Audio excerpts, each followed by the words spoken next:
Hello viewers, welcome to Deeps Mathematics 23. So இந்த வீடியோவில் நம்ம தமிழுக்கு மட்டுமான நியூ சிலபஸ் பேசிஸில் தமிழுக்கு மட்டுமான பேட்ச் தாங்க நம்ம பார்க்க போகிறோம். ஸோ இந்த பேட்ச்சில் உங்களுக்கு study material, where to study and test questions, revision test எல்லாமே உங்களுக்கு கம்ப்ளீட்டாக வந்து கவர் ஆகிடும். ஸோ தமிழுக்காக அப்படின்னு சொல்லிட்டு ஒன்ஸ் அகைன் வந்து நீங்கள் வேறு எங்கேயும் ரிவிஷன் பேட்ச்சில் சேர வேண்டாம் அப்படிங்கிற அளவில் உங்களுக்கு எல்லாமே பக்காவாக நாங்கள் இங்கேயே உங்களுக்கு முடிச்சு கொடுத்துருவோம். ஓகேங்களா? ஸோ அந்த பேட்சோட பெனிஃபிட்ஸ் என்ன அப்படிங்கிறத பார்த்துட்டு அதுக்கப்புறம் நம்ம டேட் அண்ட் போர்ஷன்ஸ் அது எல்லாமே நம்ம பார்க்கலாம். ஸோ இந்த பேட்ச்சில் நம்ம என்னென்ன ஸ்டூடெண்ட்ஸ்க்கு வந்து ப்ரொவைட் பண்ண போகிறோம் அப்படின்னு வந்து பார்த்திங்கன்னா, ஸ்டடி மெட்டீரியல் கம்ப்ளீட்டாக நம்ம சைட்லேருந்து நம்மளே கொடுத்துருவோம். உங்கள்கிட்ட ஸ்கூல் புக் இருந்தாலும் ஓகே, இல்லைனாலும் ஓகே, நீங்கள் நம்மளோட மெட்டீரியல்ஸை யூஸ் பண்ணி த்ரூ அவுட்டாக நீங்கள் எப்போ பாஸ் ஆகுறீங்களோ அது வரைக்கும் நீங்கள் வச்சு படிச்சுக்கலாம். வேறு எந்த இன்ஸ்டியூஷனோட மெட்டீரியல்மோ இல்லை வேறு எந்த அதர் சோர்ஸமோ நீங்கள் தேடி போகணுங்கிற அவசியமே இருக்காது. ஸோ அந்த ஸ்டடி மெட்டீரியல் எந்த டைப்பில் இருக்குன்னு பார்த்திங்கன்னா, உங்களுக்கு ஸ்கூல் புக்கில் எங்கே இருக்கோ, இப்போ ஃபார் எக்ஸாம்பிள் வந்து இயல் 1 இருக்குதுன்னு வச்சுக்கோங்களேன். யூனிட் 1ல் இலக்கணம் அப்படிங்கிறது இருக்குது இல்லைங்களா? ஸோ அதில் பிரித்தெழுதுக, சேர்த்தெழுதுக, சந்திப்பிழை, குறில் நெடில் வேறுபாடு, லகர வேறுபாடு, நகர வேறுபாடு, ரகர வேறுபாடு, இந்த மாதிரி விஷயங்கள் இருக்குது இல்லைங்களா? ஸோ ஸ்கூல் புக்கில் எங்கே இருக்கோ ஒரு சின்ன பாயிண்ட்டாக இருந்தாலுமே உங்களுக்கு நாங்கள் அதை என்ன பண்ணுவோன்னா பிடிஎஃபாக மேக் பண்ணி கொடுத்துரும். ஸோ அதுக்கான சாம்பிளும் இப்போ நான் உங்களுக்கு காட்டுறேன். ப்ளஸ் எக்ஸ்ட்ரா டேட்டாஸ் வெளியே இருந்து ஏதாவது படிக்கணும் அப்படின்னா அதையும் நாங்கள் ஹேண்ட் ரிட்டனாகவே உங்களுக்கு நாங்கள் கொடுத்துருவோம். ஓகேங்களா? ஸோ இதுக்கு அடுத்து என்னென்னு பார்த்தீங்கன்னா, கம்ப்ளீட்டாக அந்த வேர் டு ஸ்டடி இருக்குது இல்லைங்களா? ஸோ புக்கில் எங்கெங்கேருந்து எடுத்தோமோ அது எல்லாமே complete where to study with page நம்பரோட உங்களுக்கு நாங்கள் கொடுத்துருவோம். ஸோ அதுவும் இல்லாமல் உங்களோட டெஸ்ட் கொஷின்ஸாக இருக்கட்டும், ரிவிஷன் டெஸ்ட் கொஷின்ஸாக இருக்கட்டும், எல்லாமே 2000க்கும் மேற்பட்ட கொஷின்ஸ் இந்த பேட்ச் முடியும் போது உங்கள் கையில் இருக்கும். இப்போ அதுக்கான சாம்பிள்ஸ் எல்லாமே பார்த்துட்டு அதுக்கப்புறம் நம்மளோட ஸ்கெடியூல் என்னங்கிறத நம்ம பார்க்கலாம். ஸோ வேர் டு ஸ்டடி வந்து நான் யூனிட் 2க்கான ஒரு சாம்பிள் வந்து நான் உங்களுக்கு காட்டுறேன். ஸோ இங்கே வந்து பார்த்திங்கனாலே உங்களுக்கு தெரியும், ஃபர்ஸ்ட் டாபிக் நமக்கு யூனிட் 2ல் வந்து சொல்லகராதியில் வந்து எதிர்ச்சொல்லை எடுத்தெழுதுதல் இருக்கும் இல்லைங்களா? ஸோ எதிர்ச்சொல் வந்து பார்த்திங்கன்னா ஆல்ரெடி உங்களுக்கு நாங்கள் என்ன பண்ணியிருப்போம்னா ஹேண்ட் ரிட்டனாகவே யூனிட் 1க்கே நம்ம வந்து ப்ரொவைட் பண்ணிடுவோம். ஸோ அதனால் வந்து சிம்பிளாக ஆல் புக்ஸ் அப்படின்னு சொல்லி கொடுத்தாச்சு. பட் மெட்டீரியல் வந்து நம்மளே ப்ரொவைட் பண்ணியிருப்போம். ஓகேங்களா? ஒரு 300 எதிர்ச்சொல் வந்து நம்ம ஹேண்ட் ரிட்டனாகவே எழுதி கொடுத்துருப்போம்.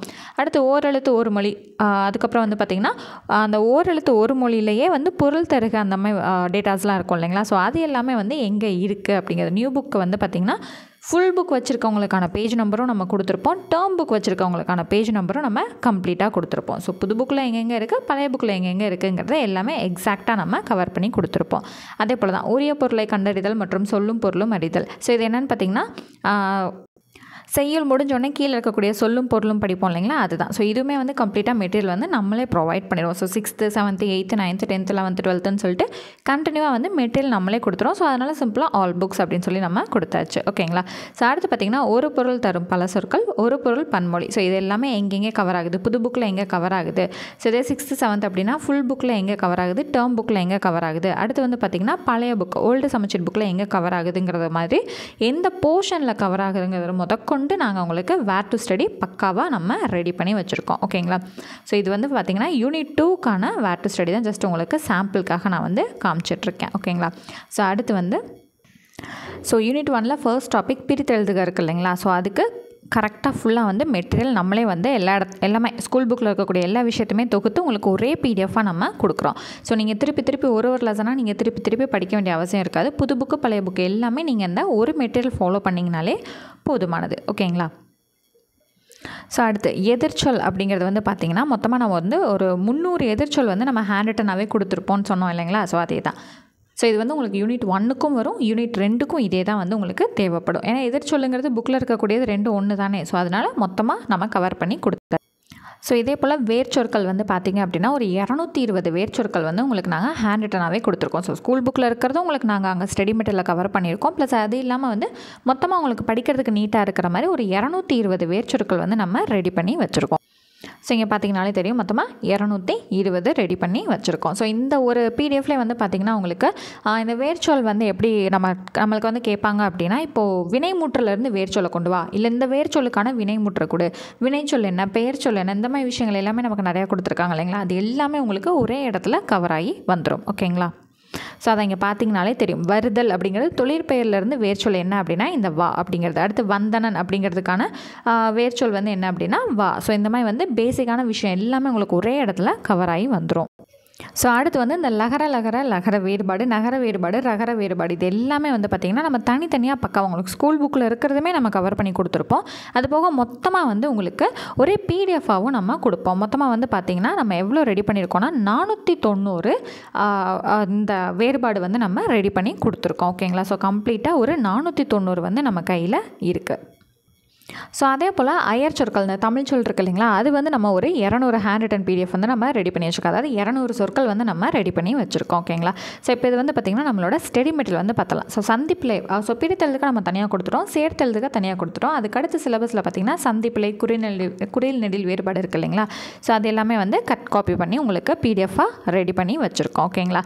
ஸோ வல்லினம் தான் வந்து பார்த்திங்கன்னா வல்லினம் மிகுமிட மிகாமிடம் தான் வந்து நம்ம சந்திப்பிழை அப்படின்னு வந்து சொல்லுவோம். ஸோ அது கம்ப்ளீட்டாக உங்களுக்கு 6th-லேருந்து 12th வரைக்கும் புது புக்காக இருக்கட்டும், பழைய புக்காக இருக்கட்டும், சிறப்பு தமிழாக இருக்கட்டும், எங்கெங்கே இருக்கோ எல்லாமே வந்து பாருங்கள் கவர் பண்ணி கொடுத்துருக்கோம். ஓகேங்களா? இதை ஜஸ்ட் நீங்கள் நம்ம கொடுத்துருக்க ஸ்கெடியூல் படி நீங்கள் ப்ராக்டிஸ் பண்ணிங்கனாலே போதுமானது. இதெல்லாமே 10ஆம் வகுப்பு பழைய சமச்சீரில் இருக்கக்கூடிய ஒரு இயலுக்கும் பின்னாடி வந்து இருக்கும் உங்களுக்கு.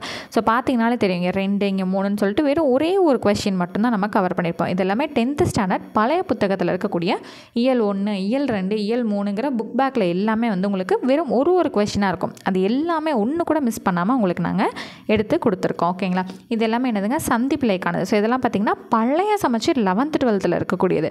ஸோ இங்கே இருக்குது பார்த்திங்களா, கலர் இல்லாமல் இருந்துச்சுனாலே இது பழைய சமச்சீரோட ரொம்ப பின்னாடி அந்த வந்து 11th 12th இது எல்லாமே உங்களுக்கு நாங்கள் கவர் பண்ணி கொடுத்துருக்கோம். அடுத்து பார்த்திங்கன்னா குறில் நெடில் வேறுபாடு வந்துடும். ஸோ இது மேக்ஸிமம் வந்து பார்த்திங்கன்னா பழைய சமச்சீரில் கொஞ்சம் எக்ஸ்ட்ராவாக வந்து இருக்கிற மாதிரி இருக்கும். கம்ப்ளீட்டாக உங்களுக்கு நாங்கள் எடுத்து கொடுத்தாச்சு. அடுத்து ரகர நகர வேறுபாடு எங்கெங்கே இருக்கோ எல்லாமே எடுத்தாச்சு. பழைய சமச்சீர் 11th 12th முதல் கொண்டு நாங்கள் எல்லாமே எடுத்து கொடுத்துருக்கோம். ஓகேங்களா? ஸோ இங்கே வந்து பார்த்திங்கனாலே உங்களுக்கு தெரியும். ஸோ இதெல்லாம் வந்து பழைய சமச்சீர் 9th இருக்கக்கூடியது இது. ஸோ அடுத்து 11th 12th இதுக்கு அடுத்து வரும். ஸோ இது வந்து பழைய சமச்சீர் 10th. ஸோ பார்த்தீங்களா, ஸோ நீங்கள் எது எடுத்து எழுதணுங்கிற மாதிரி ஏதாவது கொடுத்துருந்தாங்கன்னா கூட அது ஒரு விஷயம் கூட உங்களுக்கு மிஸ் பண்ணாமல் எல்லாமே கட் பண்ணி கொடுத்துருக்கோம். ஸோ ஸ்கூல் புக்கையும் படிச்சுட்டோம் அப்படிங்கிற ஒரு திருப்தி வந்து உங்களுக்கு இருக்கும். ஸோ இது வந்து பார்த்திங்கன்னா பழைய சமச்சீர் 11th 12th வந்து இருக்கக்கூடியது. கம்ப்ளீட்டாக எல்லாமே நம்ம வந்து என்ன பண்ணியாச்சு, எடுத்து கொடுத்தாச்சு. ஓகேங்களா? ஸோ இது போக தான் உங்களுக்கு அந்த 490 மயங்கொலி சொற்கள் வந்து உங்களுக்கு நாங்கள் எழுதியும் கொடுத்துருக்கோம். ஹேண்ட் ரிட்டன் சொல்யூஷன் பிடிஎஃப் பக்காவாக உங்களுக்கு ரெடி பண்ணி கொடுத்துருக்கோம். ஸோ ஸ்கூல் புக்கில் இருக்கிற அளவை விட அதிகமாக தான் நம்ம உங்களுக்கு கொடுத்துருக்கோம். ஓகேங்களா? அடுத்து இன எழுத்துக்கள் ஸ்கூல் புக்கில் எங்கெங்கே இருக்கோ அது எல்லாமே நம்ம எடுத்து செட் பண்ணியாச்சு. ஸோ இதே போல் தான் அடுத்து வந்து பார்த்திங்கன்னா சுட்டெழுத்து இருக்கும், வினா எழுத்து இருக்கும், ஒருமைப்பன்மை இருக்கும். அடுத்து பார்த்திங்கன்னா சொல் அப்படிங்கிறதுல அடுத்து இலக்கணத்திலே 2ஆம் பிரிவு சொல் இருக்கும் இல்லைங்களா. ஸோ அதோட வேர்ச்சொல், அந்த வேர்ச்சொல்லேருந்து வினைமுற்று, வினையச்சம், வினையாளனின் பெயர், பெயரெச்சம், வினைச்சொல் இது எல்லாமே வந்து உங்களுக்கு நாங்கள் கட் காப்பி பண்ணி கரெக்டாக கொடுத்துருப்போம். அயற்சொல் ஏதாவது இருந்துச்சு அப்படின்னா நம்ம வந்து செட் பண்ணி கொடுத்துருப்போம். இல்லைனா நீங்கள் அந்த பிடிஎஃப் வந்து ஃபாலோ பண்ணிக்கலாம். ஸோ அடுத்து வந்து எழுத்துப்பிழை ஒற்றுப்பிழை வந்து இருக்கும். அதுக்கடுத்து வந்து 2 வினைச்சொற்களின் வேறுபாடு அறிதல் இது எல்லாமே இருக்கும். ஸோ லாஸ்ட் வந்து வந்தாச்சு. ஸோ இது வந்து பார்த்திங்கன்னா மொத்தமே இவ்வளோ தான் இருக்கும் நமக்கு 2 வினைச்சொற்களின் வேறுபாடு அறிதல். ஆனால் இது வந்து பார்த்திங்க அப்படின்னா ப்ரீவியஸ் கொஸ்டின் இந்த குவிந்து குவித்து, சேர்ந்து சேர்த்து, பணிந்து பணித்து, பொருந்து பொறுத்து, மாறு மாற்று இதெல்லாம் வந்து அவ்வளோ தடவை நமக்கு ரிப்பீட்டடான ப்ரீவியஸ் கொஸ்டின்ஸ். ஏன்னா இருக்கிறதே நமக்கு இது மட்டும்தான் இல்லைங்களா. ஸோ அது போக இந்த மேலே இருக்கக்கூடிய ஏரியா, ஸோ இந்த கீழே இருக்கிறது போக மித்த மேலே இருக்கிறது வந்து சில டைம்ஸ் நமக்கு ரிப்பீட்டடாக இருக்குது. பட் இந்த கீழே அந்த குவிந்து குவித்து, சேர்ந்து சேர்த்து, பணிந்து பணித்து, பொருந்து பொறுத்து, மாறு மாற்று இது எல்லாமே வந்து அவ்வளோ தடவை நமக்கு ரிப்பீட்டடானது. ஏன்னா இருக்கிறதே உங்களுக்கு இவ்வளோ தான், இந்த ஒரு இடத்துல மட்டும்தான் நமக்கு இருக்குங்கிற பட்சத்தில் நீங்கள் எந்த கொஸ்டின் பேப்பர் எடுத்தாலுமே உங்களுக்கு இதுதான் இருக்கும். இது போக எக்ஸ்ட்ரா ஏதாவது இருந்துச்சு அப்படின்னா அதை நாங்கள் உங்களுக்கு இன்ஃபார்ம் பண்ணிடுவோம். ஸோ இப்போ நம்ம சொன்ன விஷயங்கள் எல்லாமே வந்து உங்களுக்கு சாம்பிளாகவும் நம்ம காமிச்சிட்டோம். ஸோ சாம்பிளுங்கிறத தாண்டி முழுமையாகவே உங்களுக்கு நாங்கள் காமிச்சிட்டோம். ஒரு யூனிட்டை வச்சு நம்ம காமிச்சிட்டோம் இல்லைங்களா. ஸோ ஸ்டடி மெட்டீரியல் புக்கிலேருந்து எடுத்தது எல்லாமே பக்காவாக A to Z என்னென்ன இருக்கோ எல்லாமே உங்களுக்கு நாங்கள் எடுத்து கொடுத்துட்டோம். எக்ஸ்ட்ரா டேட்டாஸ்லாம் பார்த்தீங்கன்னா எவ்வளோ கொடுத்துருக்கோம். அந்த நகர வேறுபாடு ரகர வேறுபாடு மொத்தமாக சேர்த்து உங்களுக்கு 490, வேர்ச்சொல் மட்டும் உங்களுக்கு 220, அயற்சொற்கள் மட்டும் உங்களுக்கு 200, பிரித்தெழுதுக எல்லாமே கம்ப்ளீட்டாக கொடுத்துட்டோம். சேர்த்தெழுதுக பிரித்தெழுதுகளை நீங்கள் படிச்சுக்கணும். ஓகேங்களா. ஸோ பிரித்தெழுதுக சேர்த்தெழுதுக என்னென்ன இருக்கோ அது எல்லாமே நம்ம கம்ப்ளீட்டாக கொடுத்தாச்சு. அடுத்து வந்து பார்த்திங்க அப்படின்னா எதிர்ச்சொல் 300 ஏரியா வந்து நம்ம கொடுத்துட்டோம். ஸோ இது யூனிட் 1க்கும் யூஸ் ஆகும், உங்களுக்கு யூனிட் 2க்குமே வந்து உங்களுக்கு யூஸ் ஆகும். ஓகேங்களா. ஸோ கம்ப்ளீட்டாக என்னென்ன எக்ஸ்ட்ரா டேட்டாஸ் இருக்குங்கிறதையும் உங்களுக்கு நாங்கள் காமிச்சாச்சு. அடுத்து வேர் டு ஸ்டடி எப்படி இருக்கும் வித் பேஜ் நம்பரோட எந்த அளவில் வந்து இருக்குங்கிறதையும் உங்களுக்கு நாங்கள் காமிச்சிட்டோம். ஸோ இது போக அடுத்து வந்து பார்த்திங்க அப்படின்னா டெஸ்ட் கொஷின்ஸ், ஸோ அது எப்படி ப்ளேஸ் ஆகும், எப்படி 2000க்கும் மேற்பட்ட கொஷின் எப்படிங்க உங்களால் கொடுக்க முடியும் அப்படிங்கிறத பார்த்திங்கன்னா அதை நாங்கள் இப்போ காட்டுறோம். ஸோ நம்மளோட பேட்ச் வந்து பார்த்திங்கன்னா மார்ச் 5ஆம் தேதி வந்து ஸ்டார்ட் ஆகுது. ஓகேங்களா? ஸோ 5ஆம் தேதியிலேருந்து என்ன பண்ண போகிறோம்னா யூனிட் 1 வந்து படிக்க ஆரம்பிக்க போகிறோம். யூனிட் 1ல் 2 டைப் இருக்கும். எழுத்து சொல் அப்படின்னு சொல்லிட்டு 2 பிரிவுகள் இருக்கும். ஸோ முதல் 3 நாள் வந்து எழுத்துங்கிறத படிக்க போகிறோம். ஏன்னா பக்காவாக உங்களுக்கு எல்லாமே வந்து நாங்கள் நோட்ஸும் கொடுத்தாச்சு, அதுக்கான எக்ஸ்ட்ரா டேட்டா மெட்டீரியல்ஸும் நம்ம வந்து கொடுத்தாச்சு. அதை எப்படி அப்ரோச் பண்ணணுங்கிற வீடியோஸ் வந்து சில இது உங்களுக்கான கைடன்ஸ் வீடியோஸும் வந்து உங்களுக்கு வந்துடும். ஸோ இது எல்லாமே யூஸ் பண்ணி நீங்கள் என்ன பண்ணலாம் அப்படின்னு வந்து பார்த்தீங்கன்னா, ஃபஸ்ட்டு 3 நாள் அந்த யூனிட் 1ல் இருக்கக்கூடிய எழுத்து படிக்க போகிறீங்க. அடுத்த 3 நாள் அதில் இருக்கக்கூடிய சொல் படிக்க போகிறீங்க. ஸோ இதுக்கு கண்டிப்பாக இவ்வளோ நாள்லாம் உங்களுக்கு தேவையே படாது. இருந்தாலும் வேலைக்கு போகிறவங்க, காலேஜ் ஸ்டூடெண்ட்ஸாக இருக்கிறவங்க, இல்லை ஃபுல் டைம் ஆஸ்பிரண்ட்டாக இருக்கேன், நான் மற்ற பாடங்களும் படிச்சுட்ருக்கேங்கிறவங்களுக்கு இவ்வளோ டைமுங்கிறது கரெக்டாக பொருந்தி வரும். சரிங்களா? அப்போ அந்த 6 நாள் வந்து நீங்கள் மூணாக வந்து படிக்கிறீங்க இல்லைங்களா? அதாவது எழுத்து 3 நாள் படிக்கிறீங்க, சொல் 3 நாள் படிக்கிறீங்க. மொத்தமாக எவ்வளோ நாள்? 6 நாள் படித்ததுக்கப்புறம் ஒரு 4 நாள் வந்து உங்களுக்கு டெஸ்ட் இருக்கும் இந்த யூனிட்டை பேஸ் பண்ணி. 4 நாளில் அப்படி எவ்வளோ கொஷின்ஸ் கொடுப்பீங்க அப்படின்னா, ஒரு நாளுக்கும் யூனிட் 1ல் வந்து பொறுத்தளவில் 100 கொஷின்ஸ். அப்போ மொத்தமாக இந்த 4 நாளில் உங்களுக்கு எவ்வளோ கொஷின்ஸ் கிடைக்கிது? 400 கொஷின்ஸ். இதில் வெறும் எங்களோட ஓன் கொஷின்ஸ் மட்டும் இருக்காது, அதிகப்படியாக உங்களுக்கு ப்ரீவியஸாக கொஷின்ஸ் தான் நம்ம ப்ளேஸ் பண்ணியிருப்போம். அப்போ நீங்கள் ப்ரீவியஸாக கொஷினும் படித்த மாதிரி ஆச்சு, டெஸ்ட் ப்ராக்டிஸும் பண்ண மாதிரி ஆச்சு. ஸோ சிலபஸ் வைஸ் வந்து ப்ரீவியஸாக கொஷின்ங்கிறது உங்களுக்கு எங்கேயுமே வந்து கிடைக்காது. ஓகேங்களா? ஸோ நம்ம பேட்சில் பக்காவாக செட் பண்ணியிருக்கோம். ரிப்பீட்டடாக இருக்கிற எல்லாமே கொடுத்துருப்பீங்களான்னா, ரிப்பீட்டடாக கொடுத்துக்கிட்டே இருந்தால் நமக்கு 800 1000 கொஷினும் தாண்டி இருக்கும். ஆனால் எல்லாமே உங்களுக்கு ஃப்ரெஷ்ஷான கொஷின்ஸ் தான் இருக்கும். இன்கேஸ் அது ரிப்பீட் ஆகிருக்கு அப்படின்னா அந்த ஆப்ஷன்ஸை நீங்கள் என்ன பண்ணணும்? செக் பண்ணி பார்க்கணும். ஓகேங்களா? ஸோ அப்போ ஆப்ஷன்ஸ் வேரி ஆகிருந்துச்சுங்கிற பட்சத்தில் தான் அந்த கொஷின் உங்களுக்கு என்ன இருக்கும், நம்மளோட கொஷின் பேப்பரில் ரிப்பீட் ஆகிருக்கும். அப்போ எல்லாமே பக்காவாக நம்ம ரெடி பண்ணியிருக்கோம். அடுத்து யூனிட் 2 வந்து பார்த்திங்கன்னா மொத்தமாக 3 சப்டிவிஷன் வந்து இருக்கும். அப்போ ஒரு சப்டிவிஷனும் நீங்கள் 2 நாள் வந்து படிக்க போகிறீங்க. ஓகேங்களா? ஸோ இதுக்கெல்லாம் 2 நாள் தேவையில்லை. ஆக்சுவலாக சொல்லப்போனால் அந்த சொல்லாகராதிங்கிறது உட்காந்திங்கன்னா 2 நாளில் முடிச்சிடலாம். ஆனால் நம்ம என்ன பண்ணியிருக்கோம்? உங்களுக்கு 6 நாள் டைம் கொடுத்துருக்கோம். உட்காந்து பொறுமையாக நிதானமாக எல்லாமே படிக்கலாம் அப்படின்னு சொல்லிட்டு. அப்போ அடுத்து பார்த்திங்கன்னா 3 நாள் வந்து டெஸ்ட்டு சொல்லியிருக்கோம். ஒரு நாளும் உங்களுக்கு 100 கொஷின் வந்து டெஸ்ட் இருக்கும். சரிங்களா? ஸோ அடுத்து யூனிட் 3 மொத்தமாக வந்து எத்தனை நாள் படிக்க போகிறீங்க அப்படின்னா, அதில் மொத்தமாக 2 பிரிவு தான் இருக்கும்.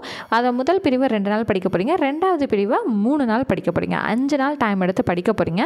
அடுத்த 3 நாள் வந்து என்ன பண்ண போகிறீங்க? 100 கொஷின் வந்து டெஸ்ட் போட்டு பார்க்க போகிறீங்க. ஓகேங்களா? அடுத்து பார்த்திங்கன்னா கலைச்சொற்கள். ஸோ கலைச்சொற்களுக்குலாம் 1 நாளே போதுமானது. பட் நம்ம என்ன பண்ணியிருக்கோம்? 3 நாள் வந்து டைம் கொடுத்துருக்கோம். அடுத்து ரிவிஷன் பண்ணி 2 டெஸ்ட் வந்து கலைச்சொற்களுக்கு வந்து நீங்கள் எழுத போகிறீங்க. அடுத்து யூனிட் 5 வாசித்தல் புரிந்து கொள்ளும் திறன் வந்து பார்த்திங்கன்னா மொத்தமாக 5 நாள் படிக்க போகிறீங்க. ஸோ 1 2 3 4 5 நாள் வந்து படிக்க போகிறீங்க. இதெல்லாம் அவ்வளோ பெரிய கண்டென்ட்டே இல்லையங்கன்னா எல்லாருமே நிறுத்தி நிதானமாக பொறுமையாக படிக்கணுங்கிறதுக்காக தான் நம்ம இவ்வளோ டைம் வந்து கொடுத்துருக்கோம்.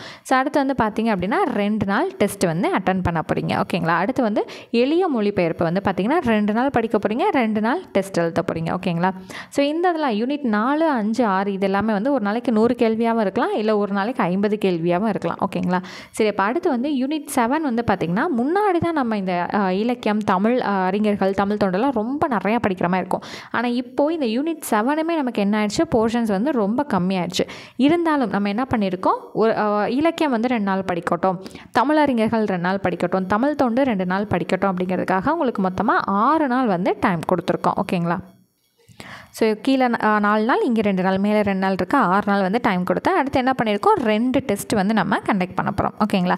ஸோ அடுத்து உங்களுக்கு எப்போவுமே வந்து ரிவிஷன் டெஸ்ட் அப்படின்னா மொத்தமாக ஒரு ரிவிஷன் டெஸ்ட் வந்து எல்லாருமே வச்சு முடிச்சுடுவாங்க. ஆனால் நம்ம என்ன பண்ணியிருக்கோம்னா அந்த ரிவிஷன் டெஸ்ட்டையுமே வந்து 3 வச்சு அந்த 3 ரிவிஷன் டெஸ்ட்டுமே 3 சப்டிவிஷனாக வந்து நம்ம பிரிச்சிருக்கோம். எப்படின்னு பார்த்தீங்கன்னா, ஸோ ஃபஸ்ட்டு இது வரைக்கும் நீங்கள் முடிச்சிடுறீங்க. ஏப்ரல் 24 என்ன பண்ணுறீங்க? மொத்தமாக தனித்தனி யூனிட்டாக டெஸ்ட் எழுதி கம்ப்ளீட் பண்ணதுக்கப்புறம் என்ன பண்ணுறீங்கன்னா, ஏப்ரல் 25 ஏப்ரல் 26 இந்த 2 நாள் டைம் எடுத்து யூனிட் 1லேருந்து யூனிட் 7 வரையும் ரிவிஷன் பண்ணுறீங்க. அதை ஃபஸ்ட்டு ரிவிஷன் டெஸ்ட்டாக எழுதுறீங்க. மறுபடியும் என்ன பண்ணலாம் அப்படின்னா, அடுத்த 2 நாள் வந்து மறுபடியும் யூனிட் 1லேருந்து யூனிட் 7 வரைக்கும் கம்ப்ளீட்டாக ரிவிஷன் பண்ணுறீங்க. ரிவிஷன் டெஸ்ட் 2 வந்து அட்டன் பண்ணுறீங்க. அடுத்த 2 நாள் மறுபடியும் என்ன பண்ணுறீங்க? கம்ப்ளீட்டாக ரிவிஷன் பண்ணுறீங்க. ரிவிஷன் டெஸ்ட் 3 வந்து அட்டன் பண்ணுறீங்க. ஸோ பாருங்களேன், இந்த பேட்ச் முடியறதுக்குள்ளே உங்களை எத்தனை தடவை நாங்கள் வந்து ரிவிஷன் பண்ண வைக்கிறோம். ஸோ ஃபஸ்ட்டு வந்து என்ன பண்ணுவீங்க? ஃபுல்லாக வந்து கவர் பண்ணுவீங்க. யூனிட் 1ல் வந்து என்னென்ன இருக்கோ எல்லாமே ஒரு 6 நாள் டைம் எடுத்து படிப்பீங்க. அந்த யூனிட் 1 ஃபுல்லாக ரிவிஷன் பண்ணி தான் டெஸ்ட் 1 எழுதுவீங்க. மறுபடியும் ரிவிஷன் பண்ணி டெஸ்ட் 2, மறுபடியும் ரிவிஷன் பண்ணி டெஸ்ட் 3, மறுபடியும் ரிவிஷன் பண்ணி தான் டெஸ்ட் 4 வந்து அட்டன் பண்ணுவீங்க. அப்போ அந்த யூனிட் 1 நீங்கள் 4 முறை ரிவிஷன் பண்ணுறீங்க. யூனிட் 2 வந்து என்ன பண்ணுறீங்க? 2 முறை ரிவிஷன், 3 முறை ரிவிஷன் பண்ணியிருப்பீங்க. யூனிட் 3 டைம்ஸ் வந்து ரிவிஷன் பண்ணியிருப்பீங்க. யூனிட் 4 2 டைம்ஸ் ரிவிஷன் பண்ணியிருப்பீங்க. யூனிட் 5 2 தடவை, யூனிட் 6 வந்து எத்தனை தடவை பண்ணியிருப்பீங்க? 2 தடவை. யூனிட் 7 வந்து 2 தடவை. ஸோ தனித்தனியாக அந்த ஒரு யூனிட்டையும் இத்தனை தடவை ரிவிஷன் பண்ணியிருப்பீங்க. ஒட்டு மொத்தமாக சிலபஸ் மொத்தமாக நீங்கள் எத்தனை தடவை ரிவிஷன் பண்ணியிருப்பீங்க? 3 தடவை ரிவிஷன் பண்ணி முடிச்சிருப்பீங்க. ஸோ இந்த பேட்சில் நீங்கள் ஜாயின் பண்ணீங்க அப்படின்னா A to Z நீங்கள் தமிழில் பக்காவாக ஃபிங்கர் டிப்பில் வச்சுக்கலாம். எந்த பக்கம் இருந்து பால் போட்டாலுமே நீங்கள் ஆன்சர் கரெக்டாக அடிக்கிற மாதிரி நீங்கள் ரெடி ஆகிக்கலாம். ஓகேங்களா? ஸோ நான் வந்து யூனிட் 1க்கு நான் உங்களுக்கு என்னென்ன சாம்பிள்ஸ் வந்து நான் உங்களுக்கு காமிச்சேன். ஸோ எக்ஸ்ட்ரா டேட்டாஸ் வந்து என்னென்ன இருக்கும், புக்கில் இருந்து நம்ம எப்படி A to Z cut copy பண்ணி உங்களுக்கு நாங்கள் கொடுத்துருப்போம். அண்ட் வந்து அதுக்கான வேர் டு ஸ்டடி எந்த வகையில் இருக்கும், ஸோ இதோட டெஸ்ட் கொஷின்ஸ் எப்படி இருக்கும் எல்லாமே நம்ம சொல்லிட்டோமா. இதே போல் தான் மொத்தமாக இருக்கக்கூடிய 7 யூனிட்டுக்குமே. ஓகேங்களா? ஸோ இந்த ஒரு பேட்ச் நீங்கள் ஜாயின் பண்ணுறீங்க அப்படின்னா அடுத்து நீங்கள் வேறு எந்த பேட்சும் பார்க்க வேண்டிய அவசியமே இருக்காது. அந்தளவுக்கு உங்களுக்கு எல்லாமே டீட்டெயில்டாக நம்ம ரெடி பண்ணி கொடுத்துருப்போம். ஸோ வந்து அதர் சோர்ஸ் என்ன இருக்குது, ஸோ புக்கில் இருந்து என்ன இருக்குது, எல்லாமே டீட்டெயில்டாக உங்களுக்கு நாங்கள் ரெடி பண்ணி கொடுத்துட்றோம். நீங்கள் என்ன பண்ண போகிறீங்க? ஜாயின் பண்ண போகிறீங்க, மெட்டீரியல்ஸ் அவங்க கையில் எடுக்க போகிறீங்க, அதை ப்ராக்டிஸ் பண்ண போகிறீங்க, வந்து டெஸ்ட் எழுத போகிறீங்க. ஓகேங்களா? ஸோ கம்ப்ளீட்டாக இந்த ப்ரொசீஜரை ஃபாலோ பண்ணிகிட்டே வந்தீங்க அப்படின்னா நீங்கள் மே 3ஆம் தேதி இந்த பேட்ச் முடியும் போது 100 கொஷினுக்கு ரொம்பவே ரெடியாக இருப்பீங்க. ஓகேங்களா? ஸோ இது எல்லாமே சேர்த்து இந்த பேட்சோட பேமெண்ட் வந்து உங்களுக்கு 500 rupees நம்ம வந்து சார்ஜ் பண்ணுறோம். ஓகேங்களா? ஸோ இந்த ஸ்டடி மெட்டீரியல், புக்கில் இருக்கக்கூடிய மெட்டீரியல், எக்ஸ்ட்ரா டேட்டாஸ், அந்த hand written PDFs, where to study plus வந்து இவ்வளோ கொஷின் பேப்பர்ஸ், இது எல்லாமே சேர்த்து உங்களுக்கு நம்ம 500 rupees மட்டும்தான் நம்ம சார்ஜ் பண்ணியிருக்கோம். ஓகேங்களா? ஸோ ஜாயின் பண்ணணும்னு இன்ட்ரெஸ்ட் இருந்துச்சு அப்படின்னா டிஸ்கிரிப்ஷனில் இருக்கக்கூடிய வாட்ஸ்அப் நம்பர் எடுத்துக்கோங்க. டெக்ஸ்ட் பண்ணி ஃபர்தராக ஏதாவது டவுட்ஸ் இருந்துச்சு அப்படின்னா நீங்கள் கேட்டுட்டு நீங்கள் தாராளமாக ஜாயின் பண்ணிக்கலாம். ஸோ இப்போ இருந்தே அட்மிஷன்ஸ் எல்லாமே வந்து ஓப்பன் ஆகிடுச்சு. நீங்கள் தமிழில் வந்து தாராளமாக இப்போ இருந்தே நீங்கள் பேமெண்ட் பண்ணி ஜாயின் பண்ணிக்கலாம். ஸோ இப்போ மார்ச் 5லேருந்து உங்களுக்கு எல்லாமே ஸ்டார்ட் ஆகிடும். அட்மிஷன் அன்றைக்கி தான் ஜாயின் பண்ணணும்னு இல்லை, நீங்கள் இப்போ இருந்தே வீடியோ எப்போ பார்க்குறீங்களோ அப்போ இருந்தே நீங்கள் ஜாயின் பண்ணிக்கலாம். ஸோ வாட்ஸ்அப் நம்பர் டிஸ்கிரிப்ஷனில் கொடுத்துருக்கேன். டிஸ்கிரிப்ஷன் செக் பண்ண தெரியாதவங்களுக்காக நான் வாட்ஸ்அப் நம்பர் இங்கேயே சொல்லிடுறேன். ஸோ 9363138979. ஓகேங்களா? ஸோ லாஸ்ட்டில் 79 9363138979. ஸோ இதான் வந்து எங்களோட வாட்ஸ்அப் நம்பர். ஸோ ஜாயின் பண்ணணும்னு இன்ட்ரெஸ்ட் இருக்கவங்க தாராளமாக டெக்ஸ்ட் பண்ணி ஏதாவது டவுட்ஸ் இருந்துச்சு அப்படின்னா கேட்டுட்டு ஜாயின் பண்ணிக்கலாம். ஓகேங்களா? ஸோ இந்த பேட்ச் வந்து கண்டிப்பாக யாரும் மிஸ் பண்ணிடாதீங்க. ஜாயின் பண்ணணும்னு இன்ட்ரெஸ்ட் இருக்கவங்க தாராளமாக ஜாயின் பண்ணிக்கலாம். ஸோ நெக்ஸ்ட் கிளாஸில் மீட் பண்ணுறேன். தேங்க்யூ.